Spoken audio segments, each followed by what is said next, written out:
అలాగే ఆనంది లేకపోతే నా జీవితమే లేదు. Very good. ఆనంది మీద నీకున్న ప్రేమని అప్రిషియేట్ చేస్తున్నాను. మరి తన వైపు నుంచి కూడా ఇంత రెస్పాన్స్ ఉందా? నీకు ఈ అనుమానం ఎందుకు వచ్చింది? మరి నిన్ను వేరే అమ్మాయికిచ్చి పెళ్లి చేయమని ఎందుకంది?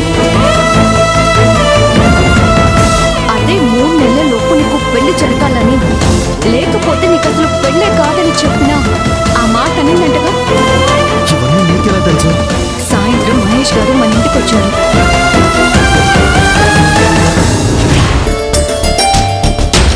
ఈ విషయం ఆయనకి ఎలా తెలుసు?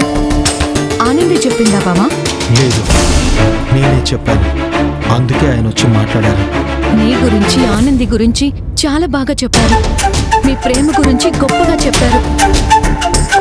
అసలు ఆనంది గురించి అయితే ఒక రేంజ్ లో చెప్పారు.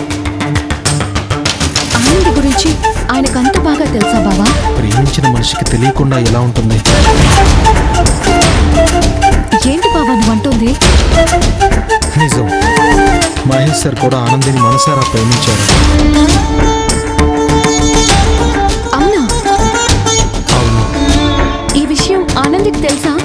తెలుసు, నేనే చెప్పాను. మరి అలాంటప్పుడు నీ లవ్ని ఎలా ఓకే చేసింది? అంటే మహేష్ గారు నీకంటే గొప్ప స్టేటస్ లో ఉన్నారు కదా అని. స్టేటస్ చూసి ప్రేమిస్తారా?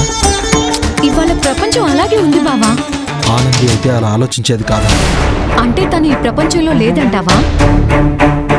అవును, మాది మరో ప్రపంచం, ప్రేమ ప్రపంచం. మరి నీకు 3 నెలలలోపు పెళ్లి జరిగిపోవాలంటే ఎగిరి గంతేసి తాళి కట్టించుకోక పెళ్ళొద్దని ఎందుకు ఇలా మొండికేస్తుంది? ఆనంది ఎందుకలా అంది బావా? బావా, నేను ఒక మాట అడుగుతాను, తప్పగా అనుకో కదా? ఏంటి తులసి? ఆనంది నీకు ఇంకో అమ్మాయితో పెళ్లి చేయాలని చెప్పింది కాబట్టి అత్తయ్య 3 months లోపు నీ పెళ్లి జరిగిపోవాల్సిందే అని పట్టుబడితే ఇంకో అమ్మాయిని చేసుకుంటావా?